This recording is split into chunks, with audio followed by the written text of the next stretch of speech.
3 people here with me. 1 and 2. Hi. And 3.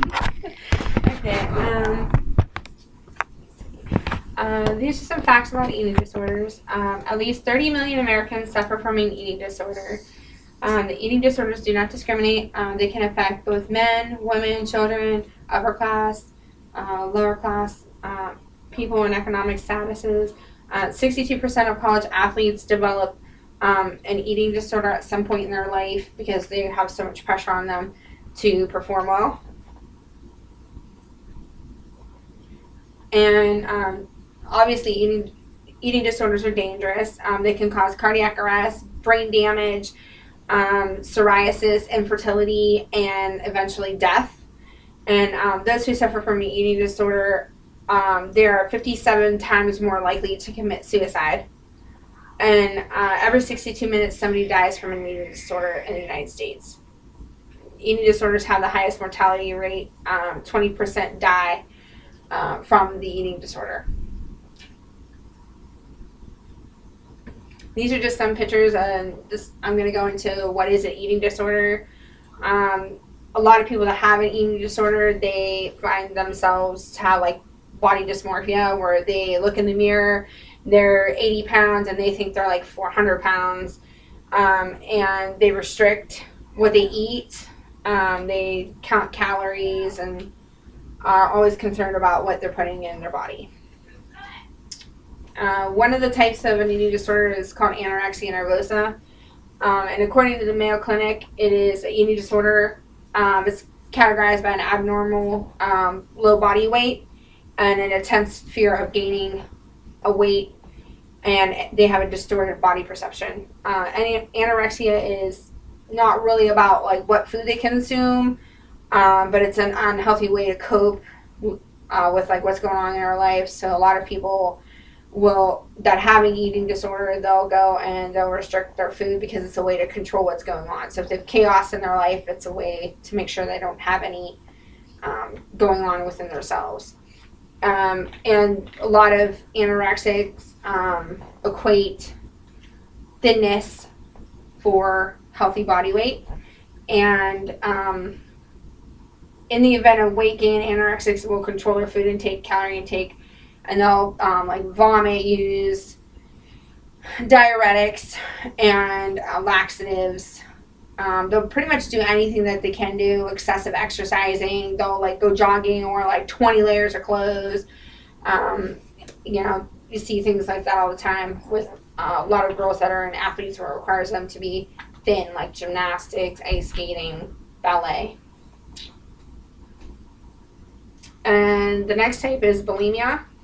And bulimia is characterized by a cycle of binging and self-induced vomiting. The vomiting is designed to undo the binge eating, and the self-esteem is largely related to the eating disorder. And most people that suffer from bulimia are women. There are some men that suffer from it. Again, I've seen a lot of the men that are suffering from it are athletes, like wrestlers, because they have to be in a thin weight class. And it's generally associated with depression and a social adjustment. And death from suicide or medical complications is increased among people that have an eating disorder. And these are just some pictures of people with an eating disorder or how they perceive things. Like this one is more a person that has bulimia. They binge eat. They eat tons of food, like abnormal amounts, and most of the time it's done in secrecy, so there won't be anybody there when they're doing it. They make it a really private thing, and then they'll purge and they'll vomit up their dinner or whatever. And then this one is actually somebody who has anorexia, and she's so thin you can see all the bones in her body, but yet she still thinks she's heavy. And some of the warning signs of a eating disorder are rigid exercise routine, like I said, with the jogging, doing thousands of sit-ups a day, exercise 4 or 5 times a day. They don't care if they're tired or if they're ready to pass out. They ignore it. They don't care about the weather. They'll go jogging outside in the snow, do push-ups in the cold weather, whatever they have to do basically to make themselves feel like they're losing weight. And it can cause unusually swelling of the face and hands, and especially the cheeks, because they're so malnourished. They have no nourishment in their body, so their body bloats. They can have discoloration of their hands, their skin. Their skin gets turned like a yellow color. Their teeth turn different colors. And you can always usually tell about bulimia when they make frequent trips to the bathroom after a meal. And these are some things that anorexia and bulimia can do to your body. It can cause you to look skeletal-like. In this picture, they have basically no body fat at all. You can just see the muscle and the bones. And these ones over here are from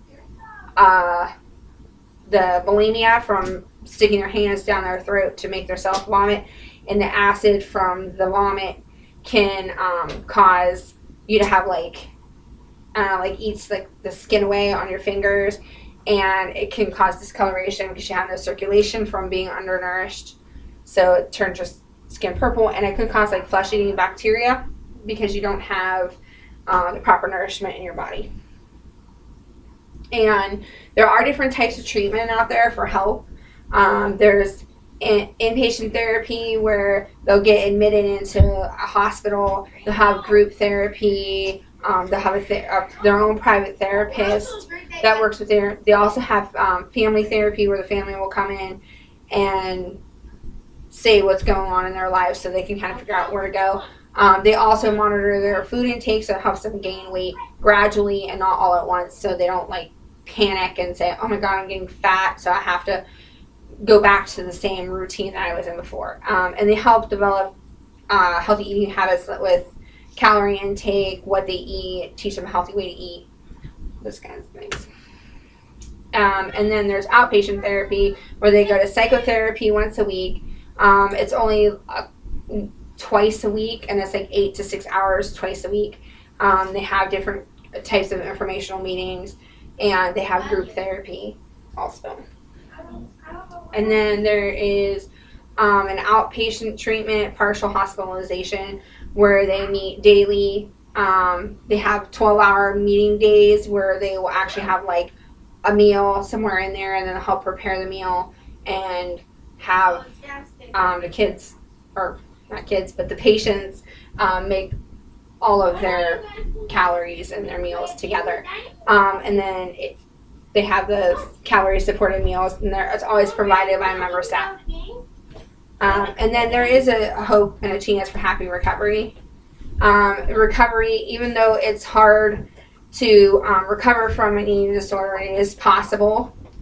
And there's always resources out there. There's tons of online eating disorder clinics that are willing to help, and there are actually some local hospitals that will help. If you go in and seek help, there's help out there. And that's it. Thank you.